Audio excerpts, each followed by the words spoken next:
So I'm probably going to recommend you do put your headphones on, because otherwise it is a bit weird with the background noise. I feel like someone's going to say, you're on mute any moment now. But I come at this from a sort of weird angle, in that I've been a copywriter, really, a direct marketing copywriter first. I've been an advertising creative for about 20 or 30 years, but I actually did maths quite seriously at school. My brother's an astrophysicist. And I think there's this artificial divide between math men and madmen that's been created that's actually unhelpful.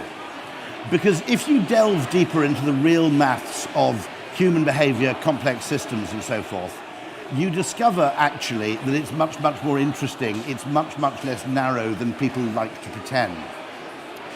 And there are lots and lots of interesting mathematical findings in marketing. There's obviously, to take one example, there's the work of Byron Sharp, there's the Ehrenberg Bass Institute, there's the famous Bass diffusion curve, which shows the sigmoid shape of the adoption of any technology. What you discover about marketing maths is it's non-linear, it's non-proportionate. In other words, small things can have very large effects. And it's complex. There are interdependencies, there are recursive loops. So the attempt to capture marketing by math men who are simply using the maths of Newtonian physics is actually a completely unwarranted and unrealistic power grab. Now, when I talk about risk, I'm not really going to talk about risk, I'm going to talk about probability, because it's a much, much healthier line of conversation. If you say to anybody in business what we're doing is a risk, they automatically start framing it as a negative. I think to be realistic, you have to talk about probability in this field. I think that's just inescapable, because I don't think we live in a world of complete certainty. And there's a very good reason for that, by the way, which is what we deal with as marketers is the future. And the future is to some degree unknowable. In fact, the only thing you can confidently say is the future is going to be very different from the past.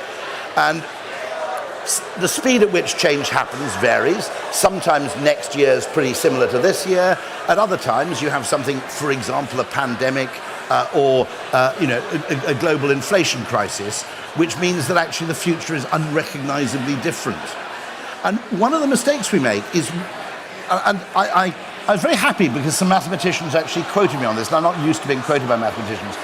When I said that the problem with big data is that all big data comes from the same place, the past, I found myself being re-quoted by various mathematicians, because the first rule of mathematical statistics is if there's anything unrepresentative about your sample set, you've got to compensate for it.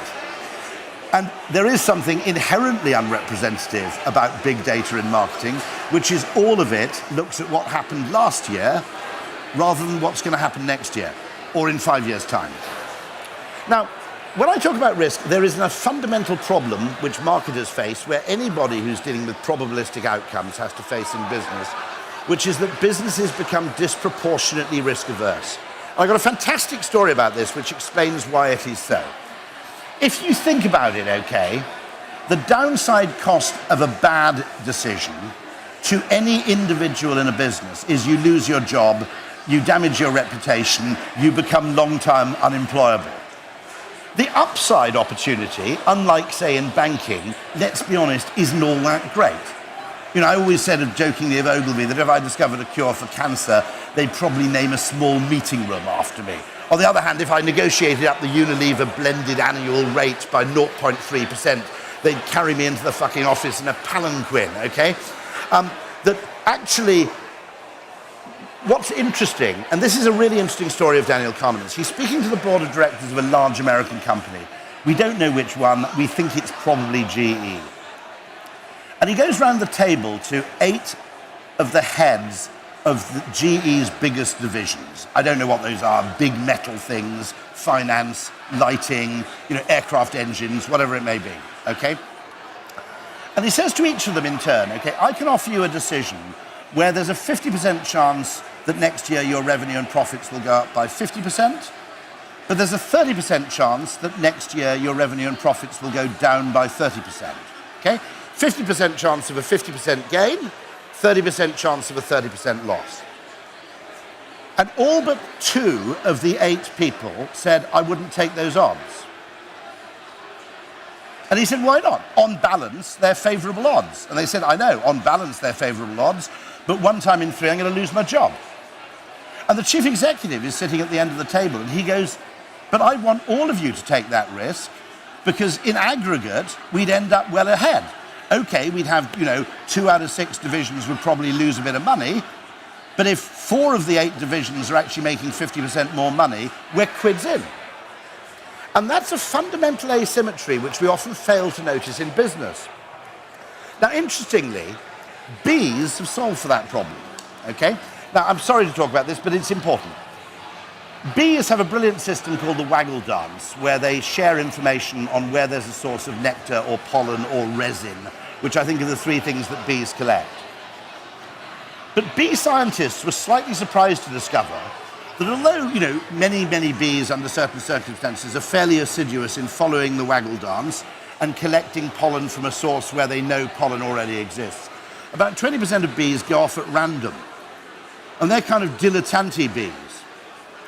And given that bees have been around for 20 million years, they're quite a lot older than humans, the bee scientists thought this was really odd, because they thought, in 20 million years of bee evolution, surely we would have sort of evolved bee compliance officers who'd effectively say, no, we need higher levels of compliance with the waggle dance to bring our pollen and nectar collection targets in line with our forecast for Q3.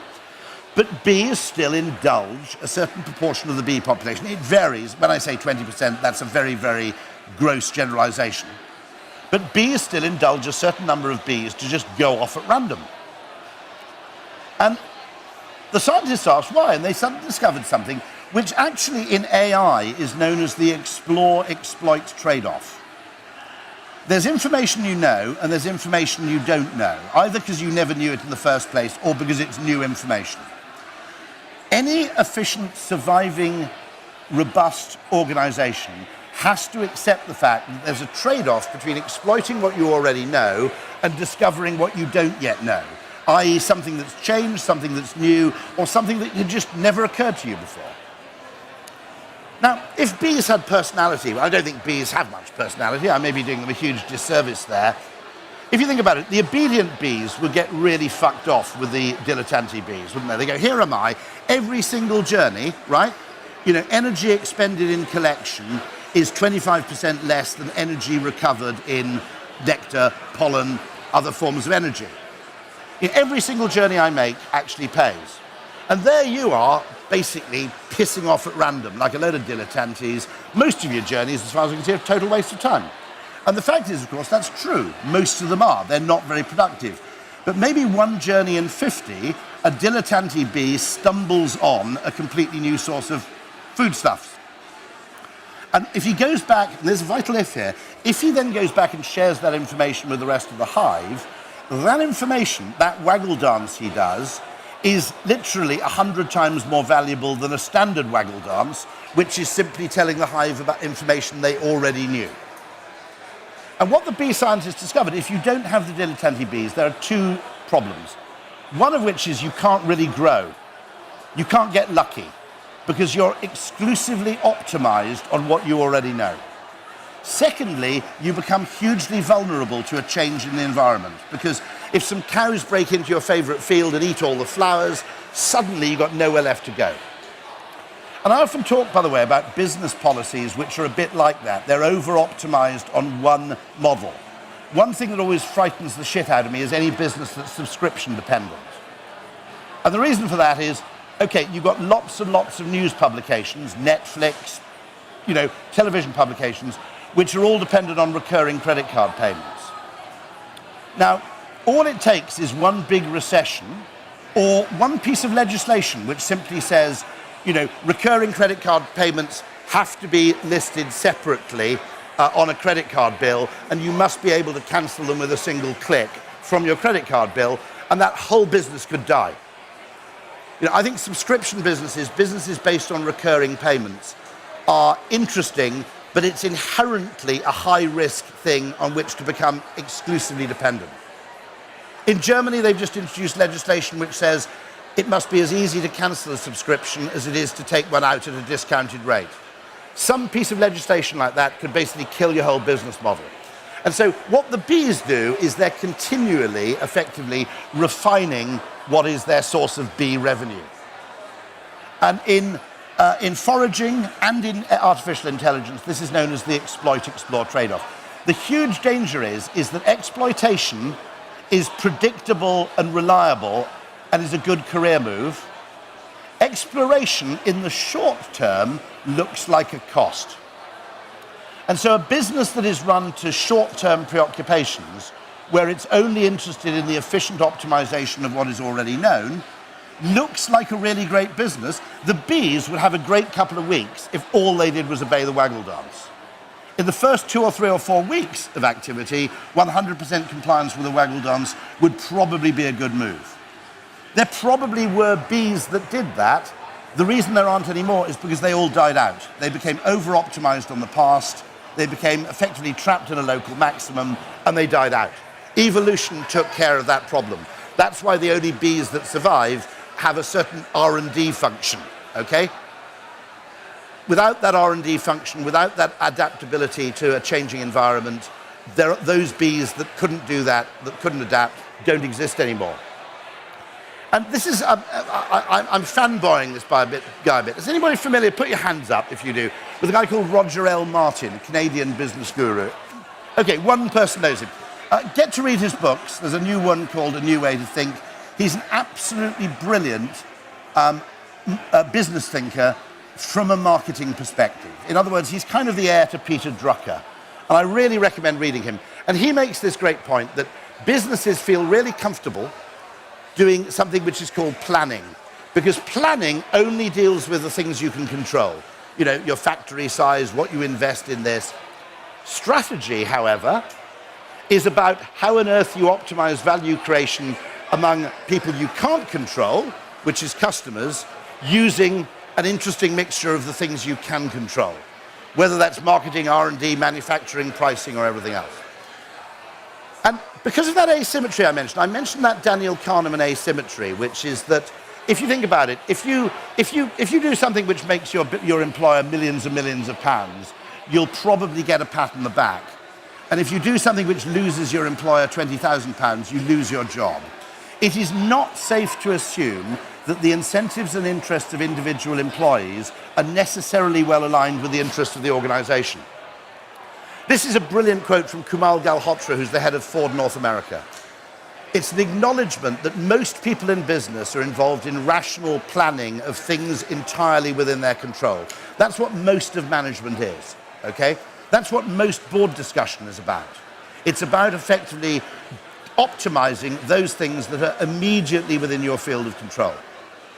The fundamental problem is what your business depends on is a customer whose behavior can only be influenced obliquely. It can't be controlled. In any kind of capitalist, democratic economy, you can't tell your customers what to buy. And this is a wonderful quote, I think, from Kumail Galhotra. Interesting man, because he grew up in India, where even owning any car was a luxury good. In his street, there were 2 cars out of 20 houses, and now he's in charge of Ford North America. Something like that, I think, gives you a really interesting perspective. Car making, he said, is 100,000 rational decisions in search of one emotional decision. And I think there's a problem, because the obsession with planning, quantification, rational argument, means that we are automatically constrained to doing those things which make sense in advance. The fundamental thing about any kind of creative idea, any kind of interesting insight, it's the uncovering of something which is only visible in retrospect. There isn't an absolutely linear, logical process by which you can actually arrive at a genuine insight or a genuine creative idea. Now, if you want to go into the philosophy of this, read a bit more Roger L. Martin. There's a very interesting guy called Charles Sanders Peirce, who was a 19th century American philosopher, possibly the most interesting American writer or thinker of the 19th century. Bit of a nutter, so he was always effectively, he never achieved quite the eminence he deserved, who made exactly this point, that there is a necessary mental function which he calls effectively abductive inference, which involves some leap of the imagination. It's not a question about what is, It's a different question, which is what would have to be true in order for this to happen? And the answer to that question cannot be arrived at simply through pure induction or deduction.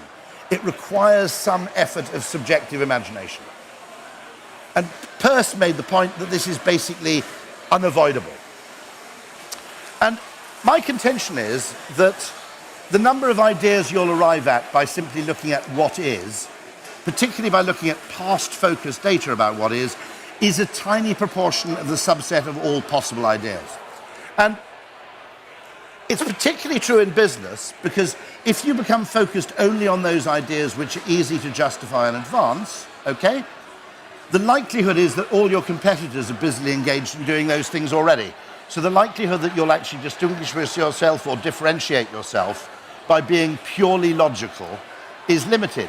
But just as I said, culturally, the obedient bees probably would hate the dilettante bees if they had a personality. To anybody who's engaged in planning, the act of speculative strategy seems self-indulgent.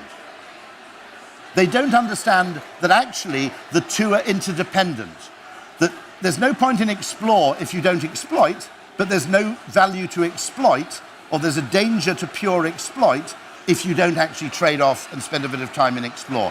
And understanding the complementarity and circularity of those processes. By the way, one of the things I think that interests me is the explore bees are only valuable if they share what they find.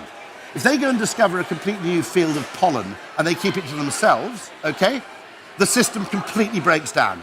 It only works because the explore bees are happy to dance when they discover something new. Very interestingly, the length of the dance is proportionate to the significance of the find. Now, the bees don't actually watch how long a bee is dancing for. It's simply that the longer you dance, the more bees notice you, so the more bees then follow your discovery. It's a very, very clever feedback loop, which is done very, very simply. But the length of the dance, the duration of the dance, is proportionate to the significance of the find. If you found a massive great field of pollen, the buggers will dance for ages. Now, my point here, okay, is do not think that incentives in business, and one of the worst things that happened in business, I think, is that everybody has their own set of targets. Everybody has to have this mechanistic bonus and reward system, which is based on key metrics which are determined in advance. And the metrics tend to be dangerously biased. One, because metrics are always biased, because there isn't a numerical value for lots of things. So you end up making important those things you can measure rather than measuring those things that are important. And one of the things I always notice in business is there's no real metric or incentive scheme for information sharing. If you have a sales force, my hunch is that if any salesman in that sales force happens to stumble on an interesting new way to sell the product, the odds are they're going to keep it to themselves. Because your job security is better determined by outperforming your competitors than it is by enriching the whole organization. And it strikes me as fundamentally problematic that we incentivize people according to what they do themselves, okay, rather than the contribution they make to the wider system as a whole. In a properly bonused and incentivized business world, sharing a valuable bit of information with other people should be the most highly rewarded activity there is. Why? Because in that bee system, the most valuable thing you can do is discover a new field of pollen and then share the information with the rest of the hive. And yet, interestingly, we basically ask the question, "Oi, you bee, how much pollen did you collect this week?" Because if it's 0, you're fucking fired, right? Right?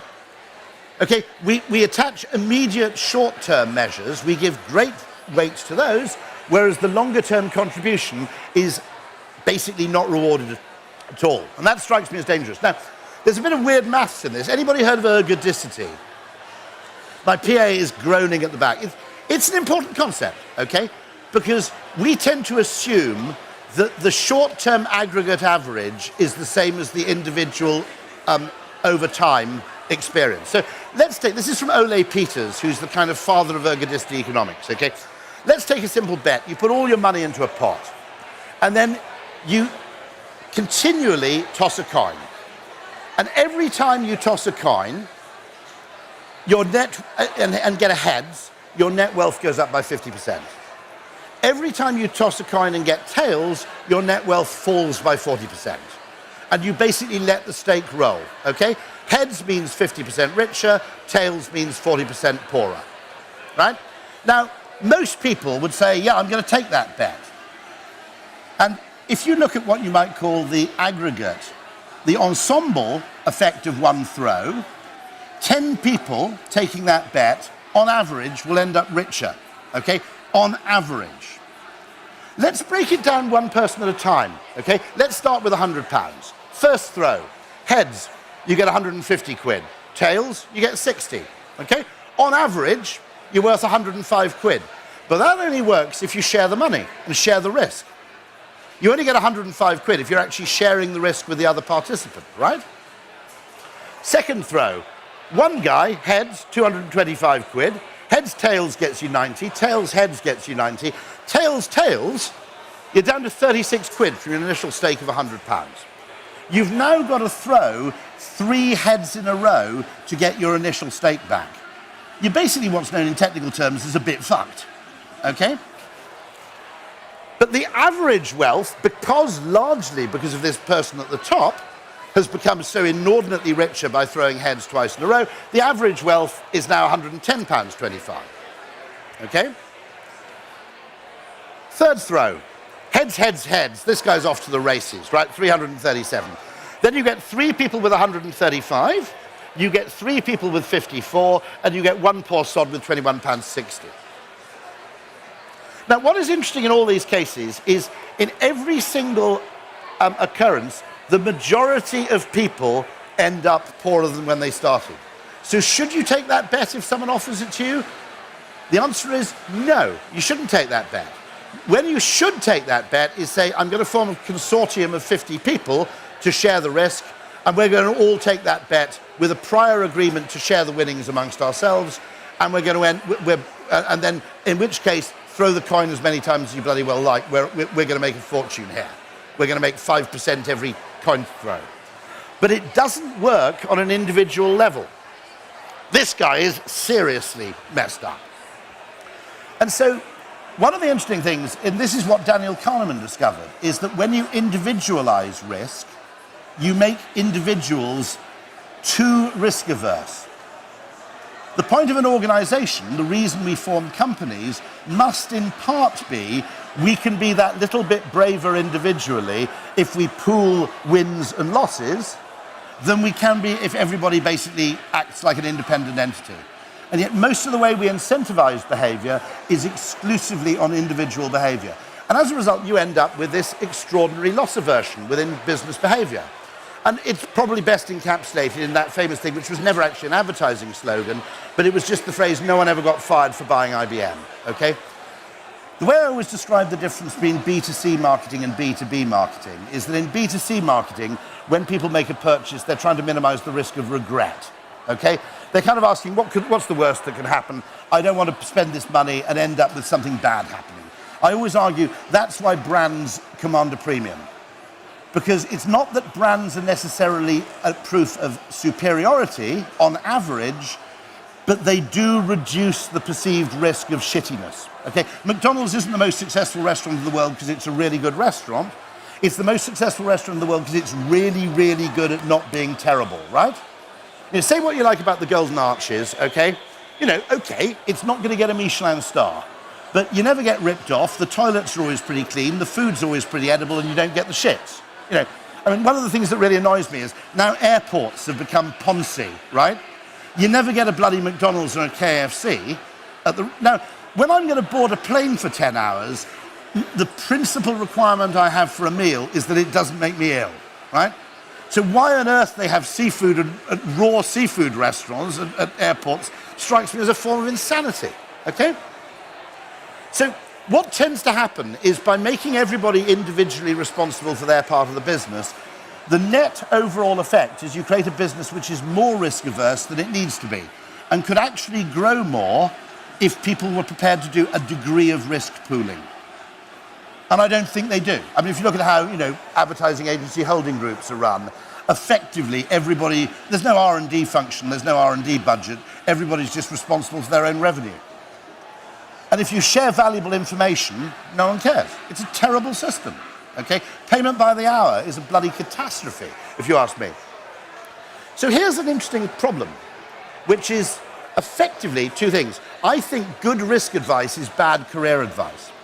When I talked about McDonald's, I think that's why there are 4 big accounting firms, right? It's because if you appoint one of the big 4 accounting firms and something goes wrong, everybody blames them. If you appoint a small boutique accounting firm and something goes wrong, everybody blames you for not appointing Price Waterhouse, right? We suddenly discovered we couldn't understand why British Airways had so little success launching flights from London City to New York, which were a brilliant proposition to a rational passenger. And then we realized it's the intermediary effect, right? Because your PA or the company travel agent, when they book you on a flight to New York, their principal motivation is not optimizing your experience, it's avoiding the risk of blame. It's avoiding the risk of being shouted at. Now, if you put your boss on a flight from Heathrow to JFK, which is the default, if anything goes wrong, your boss will blame British Airways, right? Because you haven't made a decision, you just go on with a boring default. Heathrow, JFK, British Airways, 10:15 a.m., right? If you put your boss on a flight out of Newark, which I think is a better airport than JFK, does anybody else agree? Yeah.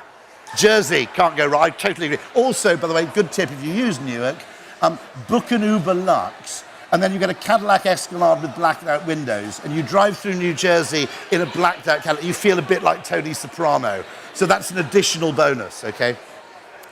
Now, the interesting thing is, if you book your boss out of Newark, or you book your boss out of London City, it's probably a better decision, but if anything goes wrong, it isn't British Airways who gets blamed, it's you, because you took an eccentric decision. And so your boss can't ring you up and go, what the hell were you thinking booking me on a flight from the world's 2nd busiest international airport, right? That would sound stupid, okay? You can't be blamed for Heathrow. London City, on the other hand, you can get the phone call which said, if you hadn't booked me from this fucking Toy Town airport, I'd be in New York by now, right? So what you understand is that the asymmetry of blame and reward is so great in business, it effectively makes business decisions boring, okay? People default to boring, people default to rational, people default to mainstream all the time because it minimizes the risk of blame. Why do you think meetings are so common in business? It's blame diffusion, right?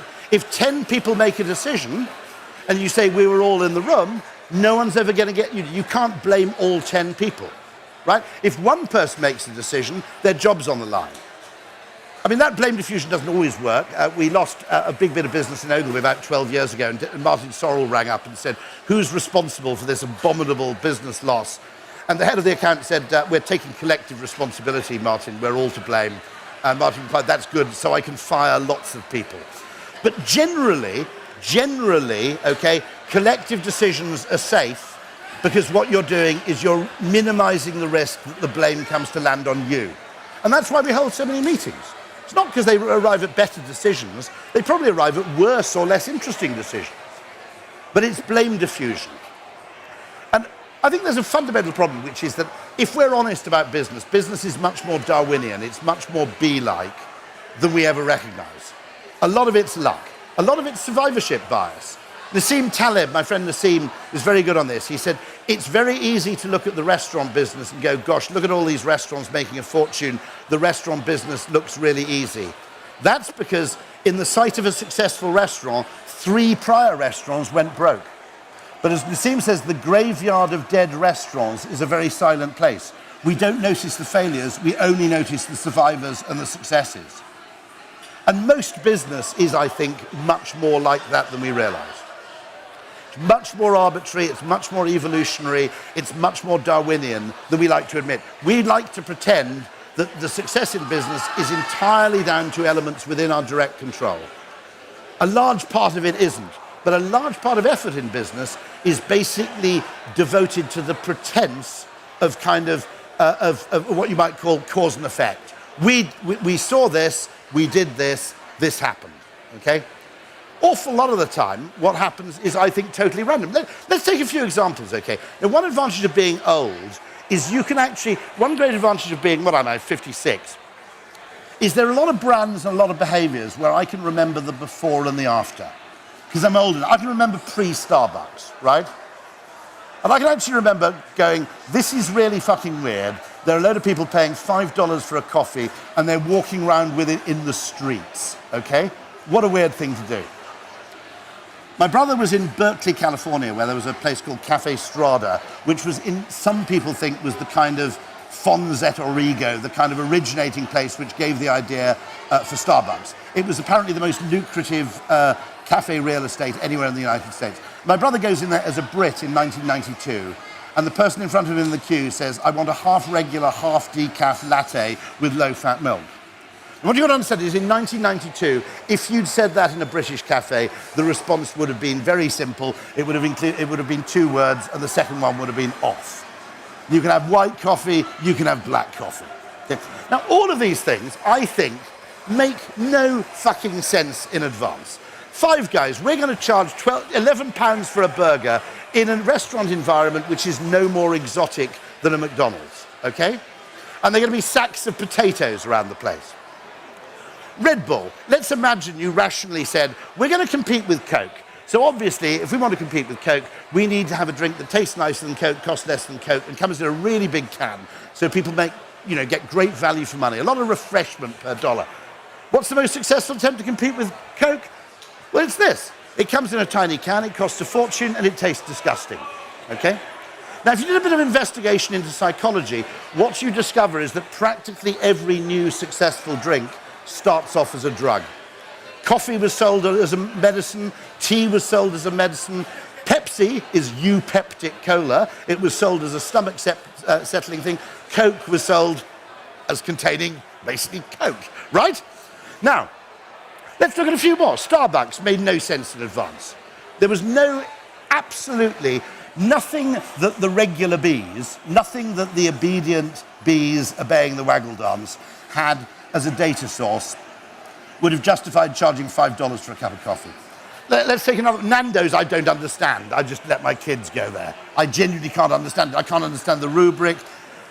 But to my kids, it seems to have some sort of weird cultish value, which I don't fully understand. I think it may be a bit the weird mixture of paying in advance and then buying things separately afterwards. Is it that young kids are anxious in restaurants if you've got to pay at the end? I don't know. I don't know what's going on there. Five Guys, I think I can make a bit of sense of it. You make the burger really expensive, but you're really generous with everything else. Free refills, free extra scoop of fries, free peanuts, the toppings they don't charge for, right? I think there's something really clever about the psychology of pricing in Five Guys. I think it's kind of a work of genius. Okay, miso soup, right? Now, if miso soup didn't exist and your kid said, "Hey, Dad, I've just invented a new kind of soup," right? And they came in with this thing with a few white cubes in it, with a strange dishwasher taste and a leaf. I don't think you'd say, "Hey, don't worry about the day job, your future lies in soup development," right? But it's a massively successful thing. Why? Probably because there's a story to it. Nothing other than that. Okay? And then Dyson. If James Dyson had come to me in, let's say, 1996, and he said, "I think there's a market for a £600 vacuum cleaner," I would have gone, "Jim, James, mate, let's have a look at this, right? You've got Miele at the top end, Henry at the bottom end. It's a nice little kind of, normal distribution. There is nothing here to suggest there's a market for a £600 vacuum cleaner. But in any case, it's a distressed purchase, right? No one buys a vacuum cleaner for fun. The only reason you buy one is because your old one breaks, or because your parents force you to move out, so you can't use theirs, okay? And finally, anybody who can afford 600 quid for a vacuum cleaner, well, they probably employ a cleaner anyway, so they don't even do their own hoovering. All perfectly good arguments against launching Dyson, except he's a billionaire and I'm not. If he then said, I'd said, "Jim, mate, you're mad." If James Dyson had then said, "But wait, you haven't heard about my £400 hairdryer," I would have had him escorted off the premises as an obvious lunatic, okay? None of these things make sense in advance. They only make sense in retrospect. And this is why you need the explore-exploit trade-off. Because if all you do is exploit, you can only do the things that make sense in advance. The best ideas only make sense in retrospect. And as a creative person, I'm fascinated by this, which is things where it's only when the idea is explained to you that you go, "Why did that never occur to me before?" So I used to travel a lot, and I used to take tons of these plug adapters, because I'd have to charge vapes, I'd have to charge my laptop, I'd have to charge my mobile phone. It took me 12 years of traveling before I realized if you buy one of these mofos, you only need to take one adapter, and you can plug that into a spare plug in the hotel room, which means you can actually charge all your devices without having to turn off the standard lamp and stop the telly working, right?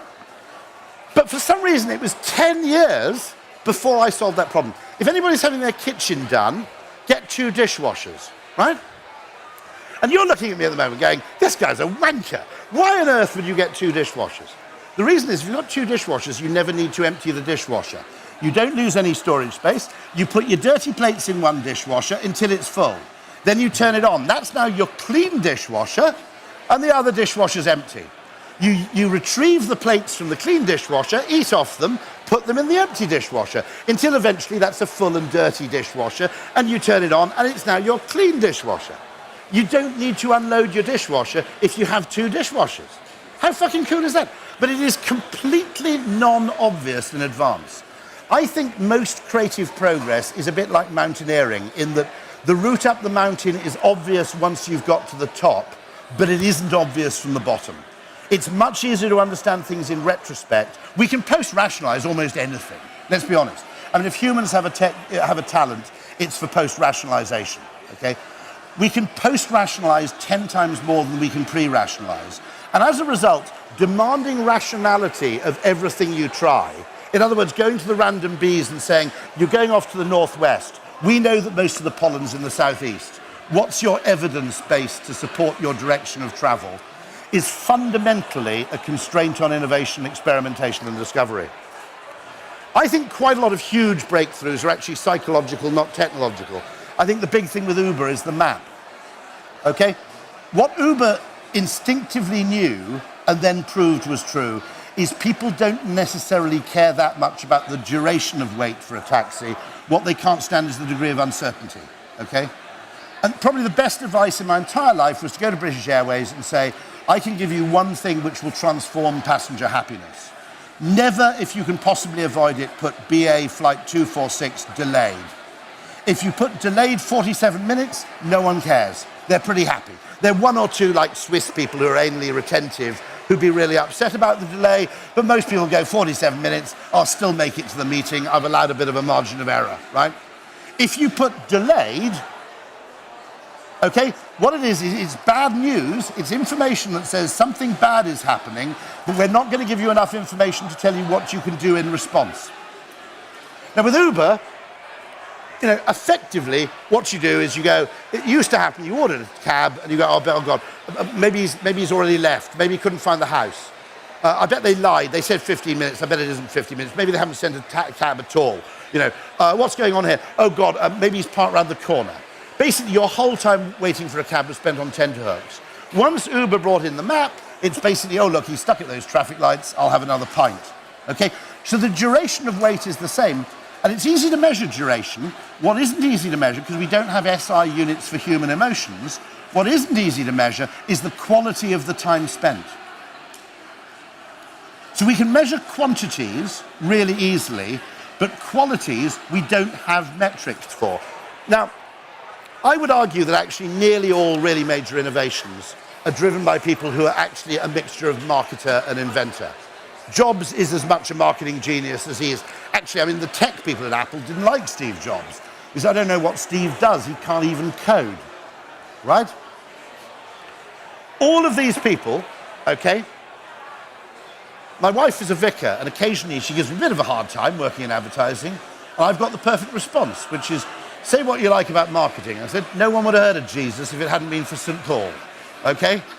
Doesn't matter how good your initial ideas are, you need someone to market them, all right? You need someone to take them out into the world. And I think, you know, all these people are part inventors, part marketing geniuses. And what we tend to do once the invention is successful is we forget the role that marketing played in the initial success. All innovation requires large-scale behavioral change. Behavioral change is difficult for people to do because the 2 strongest forces in human behavior are habit and social copying. Do what I've done before, do what everybody else does, okay? Don't look like a weirdo. Those are 3 really strong human instincts. And we forget, once a product becomes widely successful and habitual, we forget that the process was painful to begin with. I'm old enough, at 56, I used a mobile phone on Oxford Street in 1989. It wasn't my own mobile phone. We had 6 in the company. We signed them out if we were going somewhere out of the building. And we left our colleagues our mobile number for the day. Walking along Oxford Street to Tottenham Court Road tube station, someone rang me. I had no choice. I answered the phone on Oxford Street. 2 people shouted abuse at me from passing cars. Okay? I'm not making that up. That was 1989. Someone slides down the window of a taxi and goes, "Wanker!" Right? Because you're using a mobile phone on Oxford Street. We completely forget that early adopters pay a particularly high price for adopting a behavior first. They pay a high economic price, but they also pay a very high social price. That's the Bass diffusion curve, by the way. It explains why the adoption of technology is sigmoid. It's slow at first, then if it crosses the chasm, it reaches a large enough audience to become both habituated and socially normalized, at which point it grows very naturally until it reaches a kind of asymptote at the top. I think it's actually really important, because how many products do we get wrong? Because we are asking the question, how well is this selling? And I've got a suggestion here. I always thought Google gave up on Google Glass too soon. If Google still marketed Google Glass, they still sell it actually for technical B2B purposes, I would have bought it by now. I'd find Google Glass augmented reality really useful, right? I'd have a thing in my eye saying how long I had left to talk to you. As it is, I haven't got a fucking clue, okay? Right? Right? Now, I'd find Google Glass really, really useful. I would have bought it. Actually, I think the best question to ask with a new technology is how many people who buy it stick and how many people go back to not buying it. So I think I'm making a very big prediction here that electric cars are a very big thing. Yes, there are a minority of new cars being bought in the UK. The really significant factor with electric cars, which car manufacturers have to understand, is that people who go electric don't go back. Once you've made the switch, you never go back. Okay? There are lots of products like that. I've got a Japanese toilet, by the way. Now, this is going to be converting the UK to proper toilets is going to be a 50-year program. Personally, I think you're disgusting if you still wipe your ass with dry paper. I think it's absolutely barbaric. The whole of the Islamic world uses water. The Japanese, quite rightly, use water. Okay, you wouldn't pot a plant in the garden. Come in from the garden with earth on your hands and go, "Oh, look, I've got a bit of mud on my hands. Let me rub them vigorously with dry paper," right? You'd use water. But weirdly, when it comes to your arse, paper's fine, right?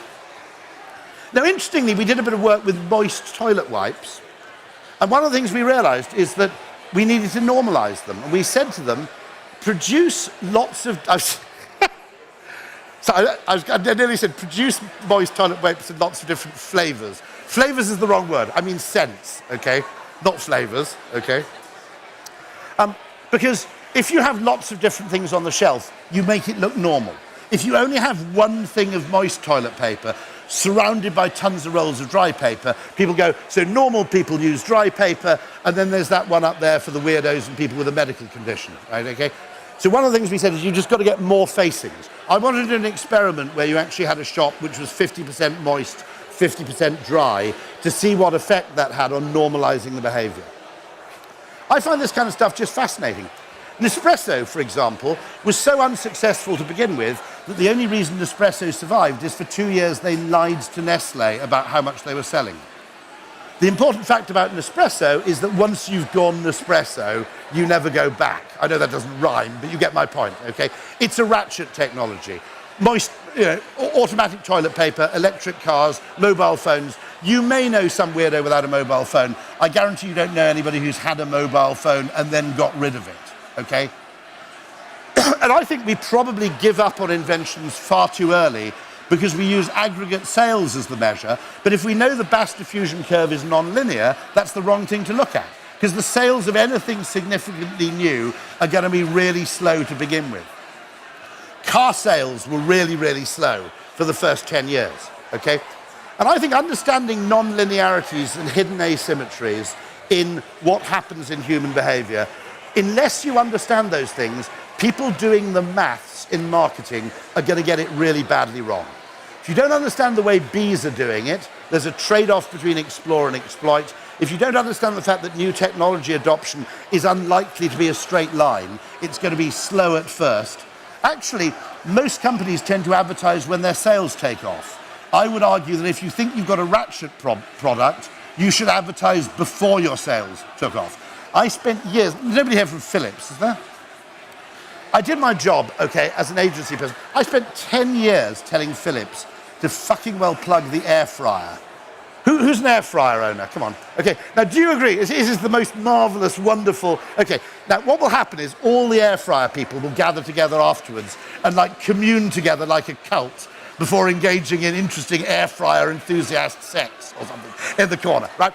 Once you've gone air fryer, you never go back, okay? And yet, because air fryers weren't selling very much, they refused to spend any money marketing them. And I said, by the time you actually get your budget together, it'll be too late. Understanding asymmetries, understanding non-linearities is really important. I mentioned this about electric cars. The other thing is that the obstacles to innovation are mostly psychological, they're not technological.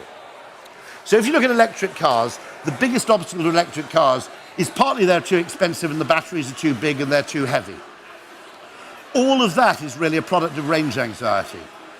I would argue that range anxiety is mostly a relevant American fear that's been falsely imported into high-densely populated countries like the UK or the Netherlands, okay? Even more so Singapore, right? I mean, how can you have range anxiety in Singapore? You'd have to drive around in circles 30 times before you'd even get remotely anxious, okay? But actually, there's a reason to have range anxiety in the US. They don't have trains. They only have 120 volts in their power supply. They get extremes of cold and extremes of heat.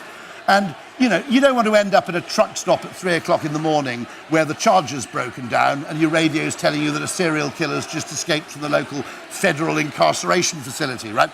In Britain, charging is basically you drive into Bourton in the water, if the charger isn't working, there's another one in 2 miles, and you go and have some tea and scones while you're waiting for the car to charge.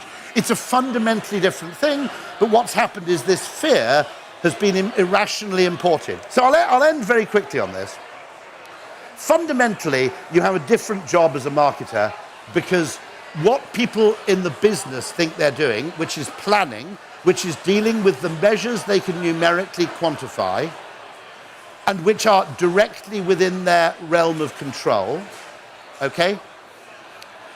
Everybody in business wants to be doing that, except marketers, because marketers have to realize that value isn't created directly by those measures. It's by using those measures in a bizarre, creative, and an unusual combination that you create value. I had a talk to a bunch of rail engineers. I said, what's the most important rail technology over the last 30 years? And they all answered things to do with points and safety and propulsion and high-speed rail and dedicated high-speed rail lines. I said, that's from a rail operator's point of view. That's from a top-down point of view. From a passenger's point of view, it's the table, okay? Because if you're on a train and there's a table, you can do things on a train journey, watch films, work, use a laptop, entertain yourself, eat, okay, which you can't do while you're driving a car. If you want people to get out of a car and into a train, it's not to do with time, duration, or any of the factors you like to measure and quantify. It's to do with what you can do when you're on board. But that's a quality question, whereas punctuality and speed are a quantity question. And marketers are considered fluffy because we deal with things which you can't quantify. But the reason we do that is because you can't quantify the things that customers care about. There aren't SI units for the emotions. So I'll end very quickly. Okay, I'll skip some of these very interesting talks because I've been told to.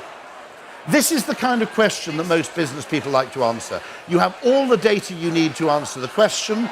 Well, actually, what is the answer? It'll be 50. So okay, it's the 3, 4, 5 triangle, isn't it? At 10 p.m., they'll be 100 kilometers apart. Okay, right. There's only one correct answer to that. Now, in marketing, in psychology, it's not like that. The opposite of a good idea can be another good idea. Okay? There's more than one correct answer, and the correct answer will not be a single numerical unit. Secondly, in that case, all the statistics you have are pointing in the right direction. This is a brilliant case, and I'll only be 1 more minute, I promise, Dan, okay? This was a case where they looked at all the bullet holes in planes in the US Air Force. And they said, obviously, the place to add extra weight and therefore extra armament to the planes, extra armor plating, is where the bullet holes are. And they were about to do that. And a brilliant man called Abraham, I'm just trying to remember what his surname was, an absolutely brilliant man at this US statistical department said, you've got it wrong. You're looking at the planes that made it back. The planes you need to be looking at are actually at the bottom of the English Channel. What I'm telling you to do is put the armament where the bullet holes aren't, because that's where a bullet kills a plane. What you've got is a data set of the places a plane can afford to get hit and still make it back to base. That's the other point. The thing that really worries me about the math men movement, and I think digital marketing has a whiff of thoroughness about it. I think it has a whiff of Elizabeth Holmes. I think we believe in digital marketing and performance marketing because we want to, not because it's true, okay? Genuinely, when you look at data from a marketing context, you have to actually consider wider context. It's not a self-contained data set which tells you all you need to know. You need to know what are the biases, the asymmetries. What we do, I think, currently, and I'll end on this, is it's much more easy to get attribution for advertising effectiveness to something that's close to the bottom of the funnel, because the information is attributable and it arrives quickly and it's inarguable, okay? Long-term effects are very bad at provability, because it's harder and harder to attribute to a single activity, a single consumer action, if there's a time taken between the stimulus and the response. And in many cases, in things like customer loyalty, the information may not even become apparent until the marketing director's moved on to another job. As a result, if we do things we can quantify, if we do things we can prove, we will, as a natural effect, become overly focused on the bottom of the funnel to the negligence of everything at the top. Because, that's all I need to say, except one more thing, actually. Yeah, read some of these books. And there was one more thing I wanted to say. I also think behavioral science can be interesting because we can start to create a taxonomy of human emotions. If we start to create almost units for regret, uncertainty, status, it's never going to become a perfect mathematical science, but at least we can start to create testing matrices for creative approaches alongside testing matrices for media approaches. At the moment, we're not doing it. And as a result, far too much effort is put into optimizing what you might call the bottom of the funnel compared to the top, and far too much effort is put into optimizing targeting rather than optimizing creative, okay? Great targeting finds customers, great creative actually makes them. Now, it's very easy for the value of those two activities to look the same. In the short term, those two activities are equally valuable. Create a customer, find a customer. Okay? In terms of helping you keep your job, they're equally valuable.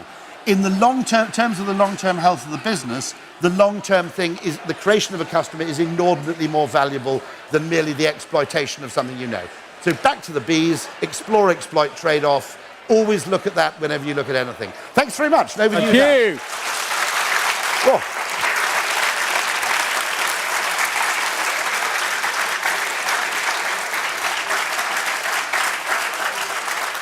Well, Rory, what an incredible way to end the conference. I didn't expect to get into dishwasher life hacks, but I feel like I've learned something. I'm going to pitch that idea when I get home. So thank you for being such a brilliant audience. Unfortunately, we have run out of time. One question, come on. Go on then, one question. Who's got a question? Anyone in the audience? Who's going to be brave? Rory wants a question. Excellent. It's Dom again. Yeah, sorry. Brilliant, Rory. Thank you so much.